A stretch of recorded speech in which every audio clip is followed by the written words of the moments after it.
복 있는 사람은 악인의 꾀를 따르지 아니하며 죄인들의 길에 서지 아니하며 오만한 자들의 자리에 앉지 아니하고 오직 여호와의 율법을 즐거워하여 그의 율법을 주야로 묵상하는도다. 그는 시냇가에 심은 나무가 철을 따라 열매를 맺으며 그 잎사귀가 마르지 아니함 같으니 그가 하는 모든 일이 다 형통하리로다. 아멘.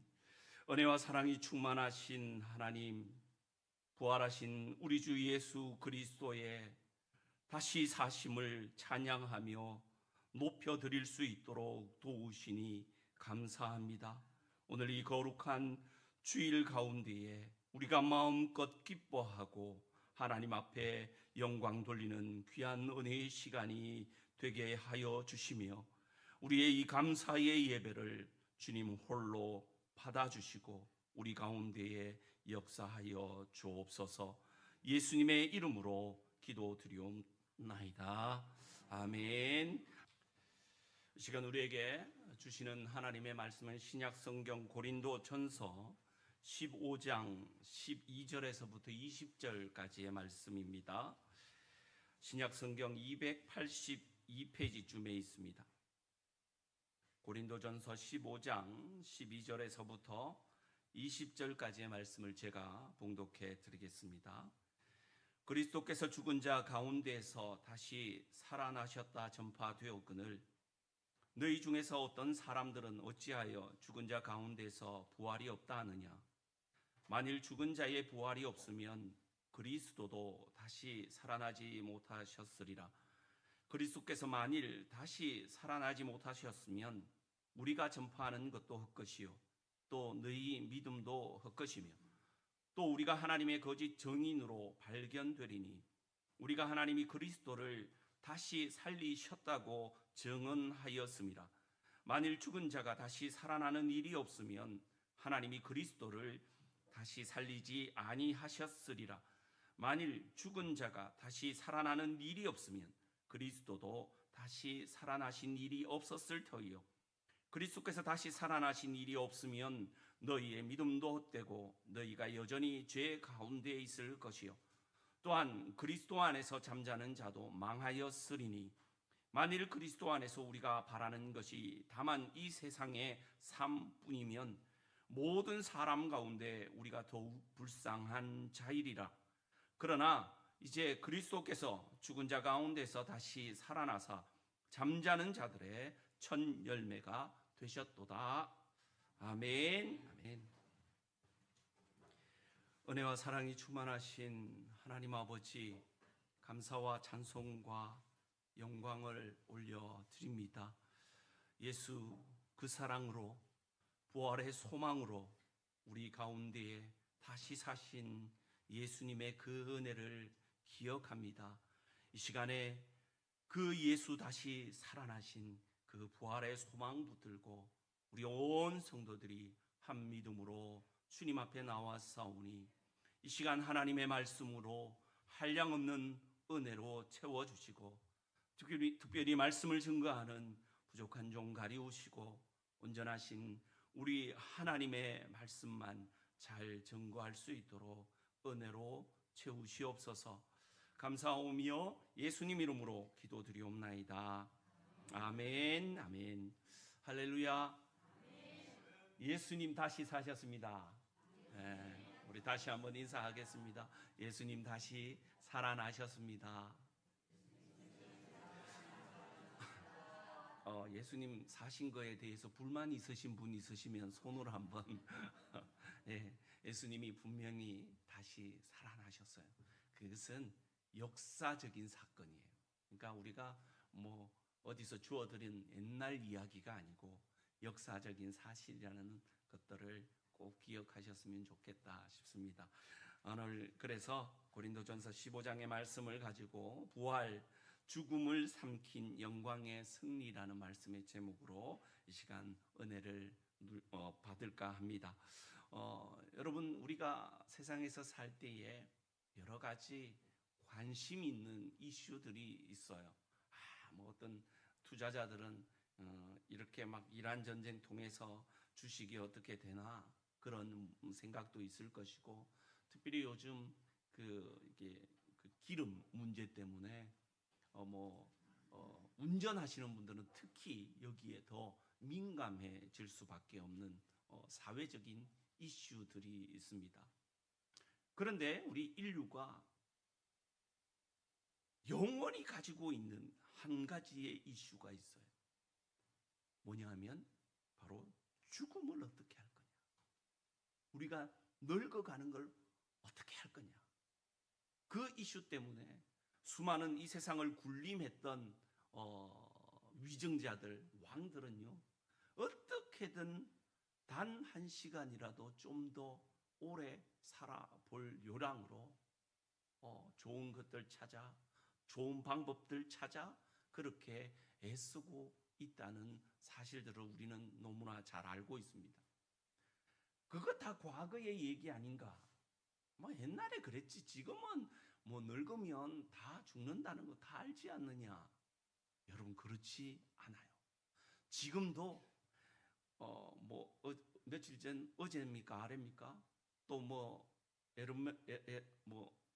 뭐가 하나 올라가 가지고 달 뒤편에 가는 그런 뉴스를 제가 봤습니다. 옛날에 아폴로 11호가 떴을 때 그때 제가 태어난 연도거든요. 그런 것처럼 사람 4명인가 3명 싣고 가가지고 이제 아폴로처럼 달에 착륙하는데, 요번에는 저 뒤로 돌아서 달 뒷꼭지로 가가지고 거기에서 뭔가를 연구한다고 하네요. 그런 문명이 발달되고 과학이 발달된 지금도요, 여러분, 이 죽음에 대해서, 오래 사는 거에 대해서 목숨 거는 사람들이 있더라는 거예요. 이제 미국에 가면 산호세라는 곳이 있습니다.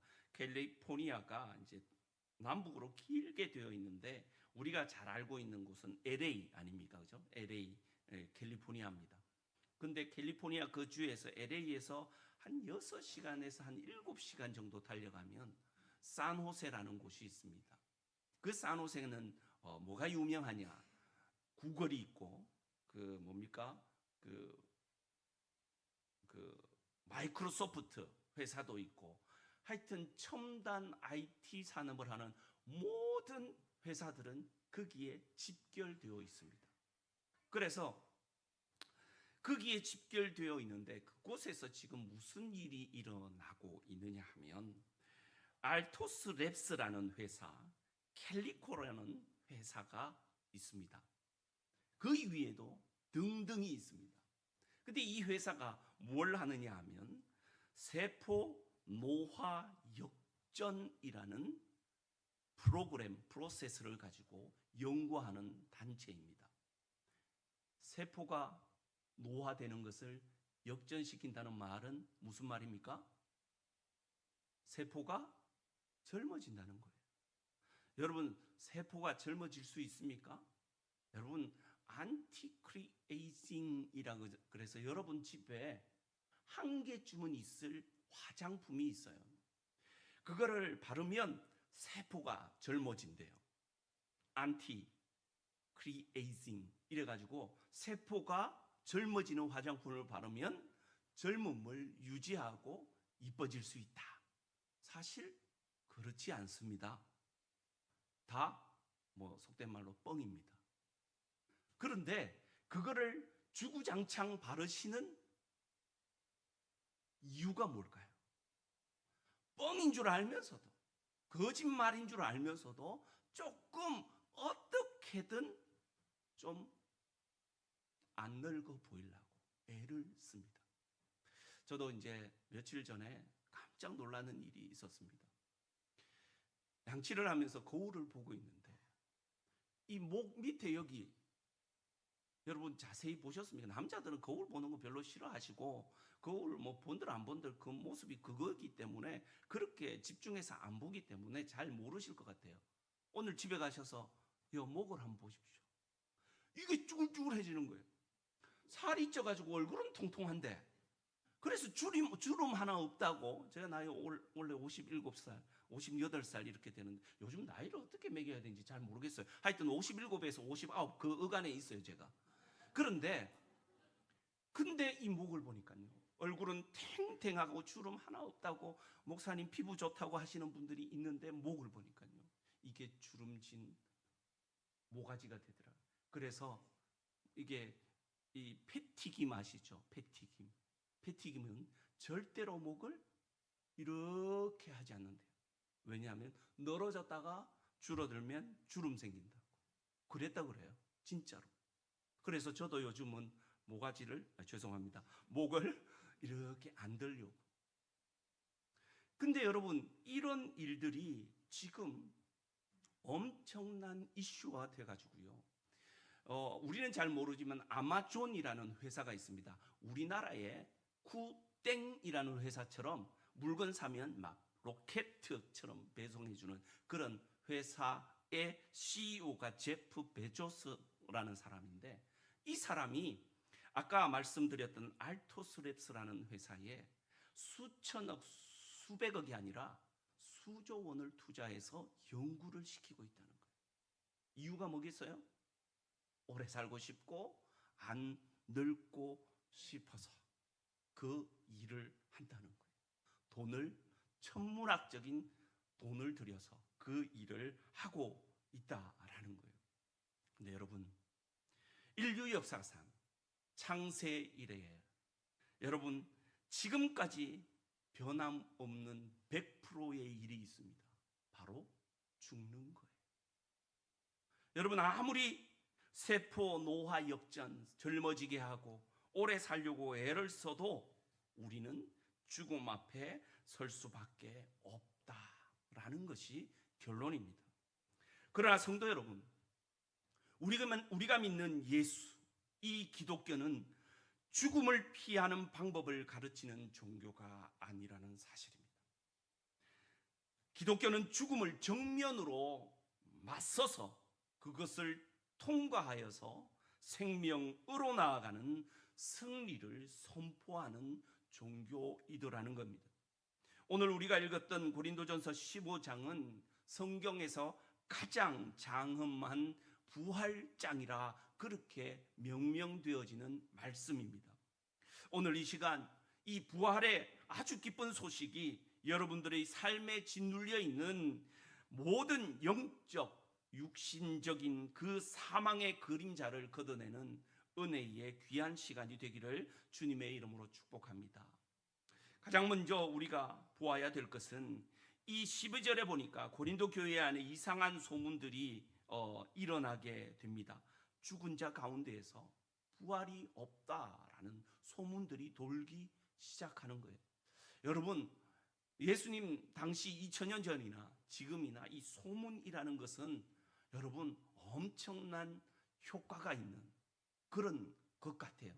기독교가 한참 번창하고 초대교회를 넘어서 이제 속사도 교부들의 그 신앙의 발자취를 따라 성장해 가야 되는 그 시점에 부활이 없다니. 이 말을 들은 사도 바울이 그 말에 반기를 들고 쓴 말씀이 오늘의 말씀입니다. 사실 그 초대교회 당시 아주 지대한 영향력을 받은 철학이 헬라 철학입니다. 헬라 철학의 주된 이슈 중에 하나가 영은 선하다, 육체는 악하다 이겁니다. 그래서 기독교 안에서 자생적으로 이제 발현된 주의가 영지주의라는 거예요. 그노시시즘이라는 주의인데 뭐냐 하면 영은 선하기 때문에 육체를 죽여야 된다. 그래서 금욕이 시작되어진 거예요. 옛날 그 왜 수사들이 보면 자기 몸을 자기가 스스로 학대하는 모습들의 영화나 드라마를 보신 적이 있을 거예요. 막 자기 몸을 막 자기가 학대합니다. 이유는 자기의 육체는 악하기 때문에 이것을 학대해서라도 제어하기를 원했기 때문에. 그런데 사실은 우리는 엄밀히 말하면 영도 악하고 그 가운데 있는 우리의 육체도 악하다는 것이 교회의 그리스도인들의 입장입니다. 그런데 이런 상황에서 육체는 악하기 때문에 육체의 부활은 있을 수 없다. 그냥 영만 살아난다. 그래서 영으로 하나님을 만나고 영으로 하나님이 만드신 천국을 우리가 간다라고 그렇게 소문이 나기 시작한 거예요. 이에 대해 사도 바울이 14절에 분명하고도 단호하게 말합니다. 14절 한번 볼까요? 그리스도께서 만일 다시 살아나지 못하셨으면 우리가 전파하는 것도 헛것이요 또 너희 믿음도 헛것이며 그렇게 말씀하고 있습니다. 예수 그리스도를 믿는 믿음도 그것을 우리가 증거하는 것도 다 헛수고가 되어 버렸다는 겁니다. 찰스 하지 박사는 이 말씀을 이렇게 해석합니다. 그리스도의 부활은 복음의 가장 위대한 객관적인 사실이다. 이 사실이 무너지면 기독교의 모든 교리는 모래성처럼 무너지게 되어 있다. 그렇게 얘기를 합니다. 여러분, 우리는 예수님을 믿는데 어디까지 믿으실 거예요? 예수님이 이 땅에 오셔서 좋은 말씀 해주셨고 성인으로서 정말 좋은 영향력을 사람들에게 끼쳤기 때문에 그가 한 행동이나 말씀은 우리가 충분히 이해하고 받아들일 수 있다라는 분도 있습니다. 그런데 결국 육체의 부활까지 그리고 천년의 그 하나님의 나라에서 살게 되는 그 재림 이후의 사건까지 간다면 설마 우리는 죽어서 다 썩었거나 요즘은 화장이 유행하니까 다 재로 변해서 이제 뼈 조각 몇 개 남은 거 그것도 막 부수어서 땅에 뿌려버리면 그만인 인생이 어떻게 육체로 다시 살아나 있을 수 없는 일이야. 그거는 내가 아무리 교회를 오래 다니고 예수를 잘 믿었다고 해도 나는 믿기지 않아. 그러면 여러분들이 예수 믿은 지금까지의 모습은 아무것도 아닌 것이 돼요. 여러분, 정말 우리의 신앙에서 중요한 것은 내가 믿음으로 나아가는 것은 이 부활의 소망 때문인 것을 여러분 꼭 기억하셔야 합니다. 그냥 내가 마음의 수련으로 명상해서 평안을 얻기 위해 수련하기 위한 조건으로 좀 더 내가 성스러운 사람 되고 거룩한 사람이 되기 위해 수양 차원에서 교회 나온다면 여러분 계룡산이나 팔공산 가세요. 훨씬 좋습니다. 부활의 소망을 우리가 가지지 않는다면 주일날 이 귀한 시간에 여러분 이 자리에 앉아 있을 필요가 없으세요. 여러분들 하시는 일대로 그렇게 하시라는 말이에요. 예수 십자가의 죽으심으로 그것으로 역사가 딱 종결되었다면 그분은 그저 훌륭한 도덕교사, 윤리교사, 성인 군자 중에 한 사람, 또 나라를 위해 헌신하던 정치범 중에 한 사람일 뿐으로 끝나버리는 거예요. 그러나 중요합니다. 기독교의 위대함은 바로 예수님이 죽어서 장사 지냈던 그 무덤의 빈 무덤이었다는 사실이 너무너무 중요하고 그 예수님의 부활이 없다면 우리의 죄사함이나 영원한 생명조차도 우리에게는 없다라는 겁니다. 바로 그런 의미에서 바울은 이 헛된 가정에서 머물지 않고 20절 말씀 속에 분명하고도 또다시 단호한 말로 우리에게 부르짖고 있습니다. 그러나 이제 그리스도께서 죽은 자 가운데서 다시 살아나사 잠자는 자들의 첫 어떻게 해요? 열매가 되셨다. 죽은 자 가운데에서 다시 살아나셔서 잠자는 자들의 첫 열매가 되어 주셨습니다. 할렐루야. 그 첫 열매가 되신 우리 예수님을 우리는 기억해야 합니다. 근데 어떤 사람들이 그런 얘기를 해요. 다시 살아나는 거 2000년 전인데 그게 나와 무슨 상관이 있느냐, 그렇게 얘기하시는 분들이 있어요.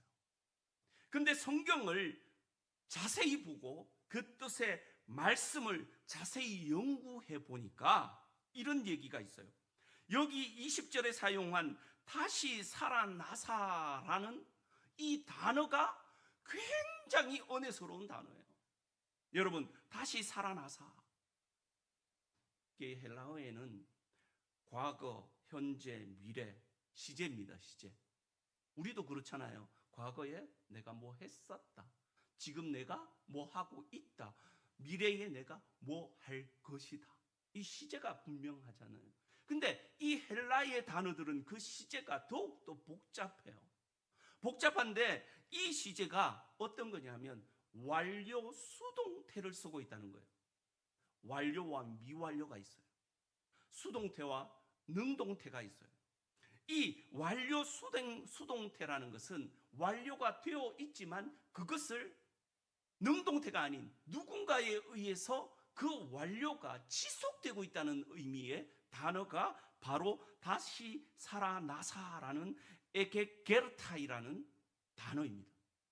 여러분, 이 말을 막 이렇게 들려보시니까 그냥 그게 뭔지 잘 모르시겠죠? 이런 겁니다.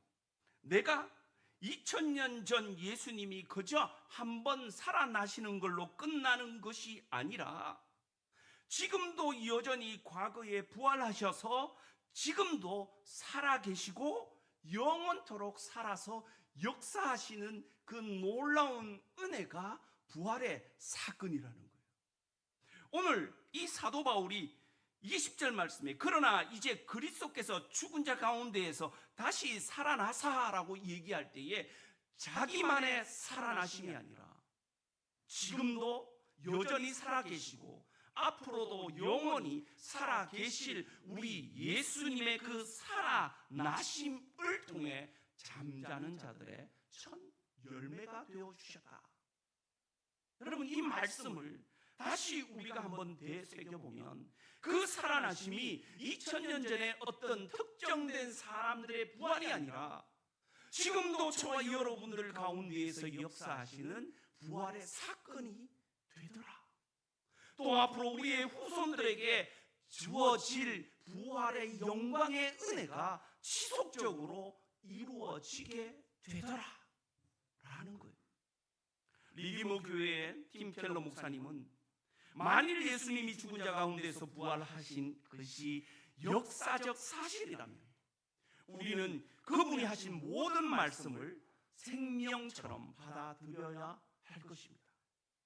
반대로 부활하지 않으셨다면 그분이 하신 어떤 말씀도 신경 쓸 필요가 없습니다. 여러분, 어떻게 생각하십니까? 여러분이 소중히 다루는 이 성경의 말씀들이 생명처럼 여겨지십니까? 아니면 그저 교양도서로 여겨지십니까? 오늘 우리 하나님이 예수 그리스도를 부활의 주로 우리에게 보내셨다는 것은 바로 예수님이 이 땅 가운데 오셔서 하신 그 모든 말씀이 우리의 생명과도 같다 라고 여러분들은 인식해야 한다는 겁니다. 우리가 너무나 잘 알고 있는 존 칼빈은 기독교 강요의 책에서 왜 우리가 부활을 믿어야 하는지 아주 명쾌하게 이렇게 이야기합니다. 머리 되신 그리스도께서 부활하셨으므로 지체된 우리의 부활은 그리스도의 부활과 불가분하게 연결되어 있다. 내 몸이 다시 살 것을 의심하는 것은 그리스도를 2번 죽이는 것과 같다. 여러분, 우리 지역에 사과 농사하는 분들이 많아요. 그런데 여러분, 제가 너무 신기한 걸 봤어요. 밭에 사과가 막 있어요. 그런데 밑둥을 보니까 밑둥이 너무 울퉁불퉁해요. 고목도 그렇고 요즘 새로 심어서 이제 막 3년생, 4년생 되는 그런 나무도 그렇고 밑둥이 희한하게 울퉁불퉁한 거예요. 왜 나무가 자라다가 요때 요 시기에만 고난을 당했나? 여러분 다 아실 거예요. 나는 몰랐어요. 그 뿌리를, 줄기를 잘라내고 내가 원하는 종자를 그 뿌리에 접을 딱 딱 붙여요. 맞죠? 박지원 집사님 맞습니까? 접을 딱 붙여요. 칭칭칭칭 감아가지고 그게 어떻게든 잘 붙어서 살게 만들어요. 근데 우리 생각에는 그게 과연 살까? 이 뿌리야 저 나무가 틀린데? 그런데 희한하게도 살아나요. 그리고 때가 되니 열매가 맺혀져요. 여러분, 우리 예수님이 부활하셨기에 지체된 우리는 예수와 접붙임 당함으로 사는 거예요. 완전히 사는 거예요. 여러분, 우리가 그 사실을 인정하지 않으면 2000년 전 십자가에 달리신 그 예수를 다시 한번 우리의 손으로 십자가에 못 박는 행위라는 겁니다.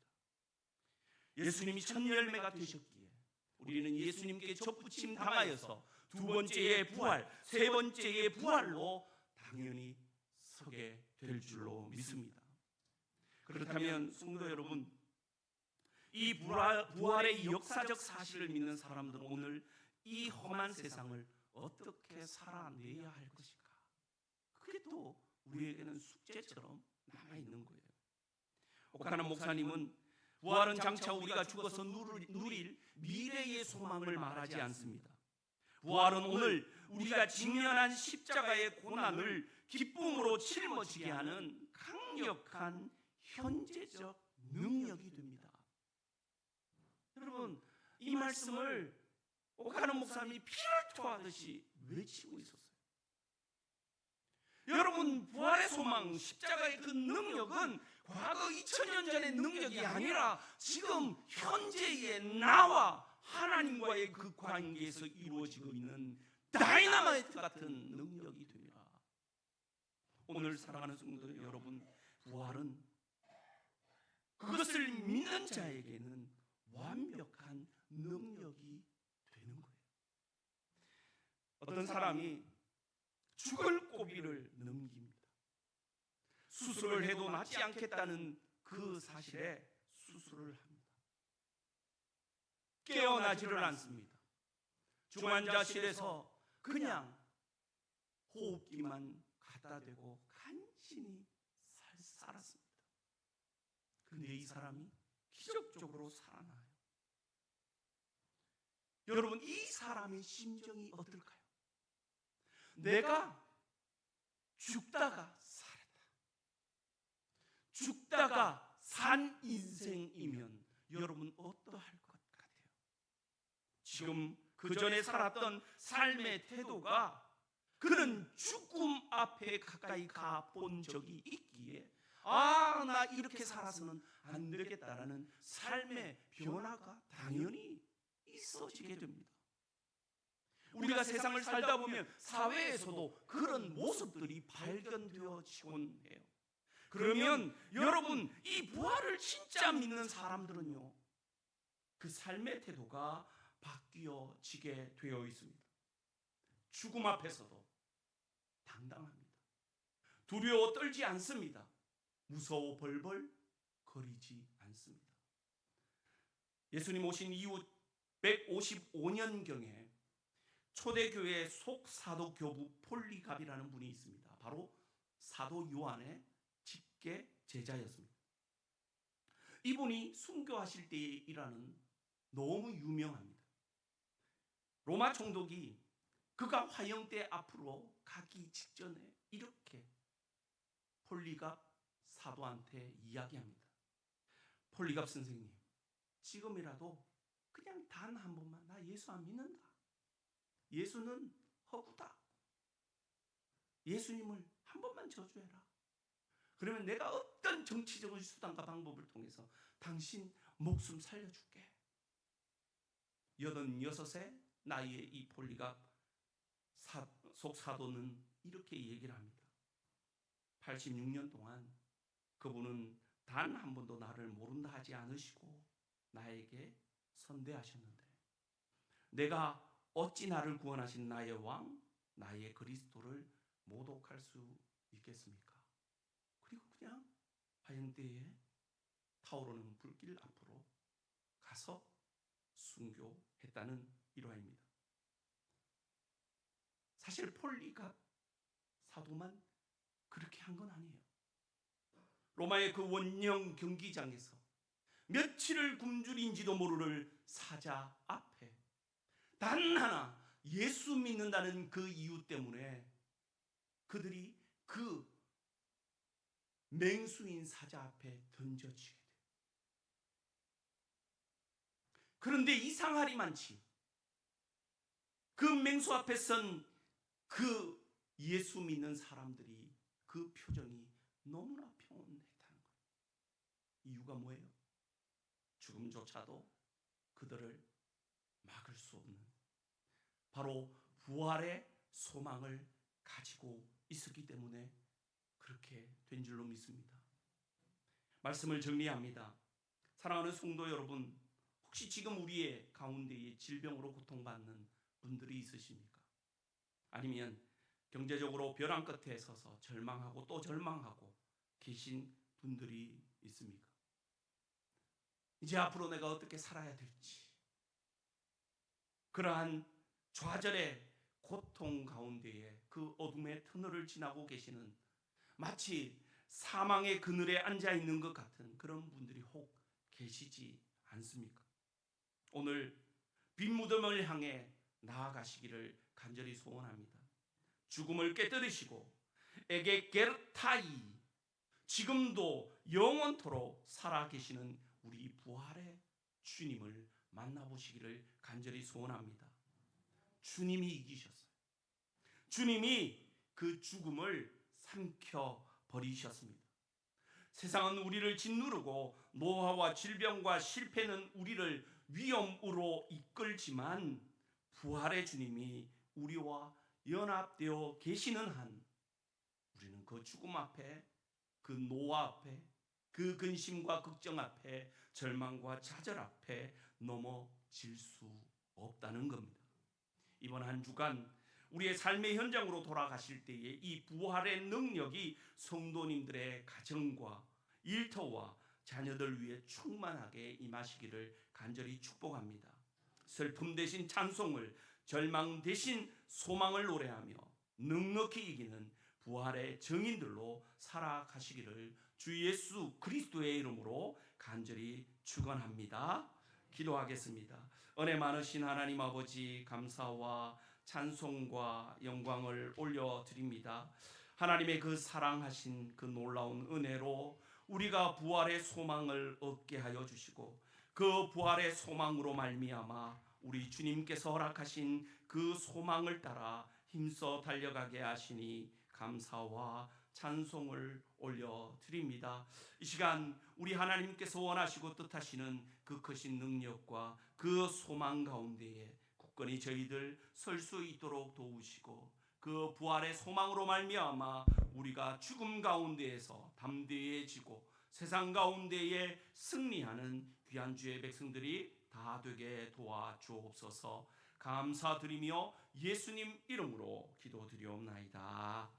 아멘, 아멘. 우리 주 예수 그리스도의 은혜와 우리 하나님 아버지의 한량없으신 사랑하심과 성령님의 감화, 감동, 위로, 교통하심이 오늘 우리에게 부활하셔서 부활의 소망이 되시고, 그 부활로 통하여 우리의 온 삶이 넉넉히 세상을 이기며 죽음도 이기며 주의 뜻대로 주님의 그 말씀대로 살아가기를 간절히 소원하는 사랑하는 화목제일재단의 모든 성도들의 머리 위에와 그들의 가정과 사업 위에, 열방 가운데 세우신 수많은 선교사님들 머리 위에와 이 나라 이 민족 위에, 우리 교회 위에 이제로부터 영원토록 함께 있을지어다.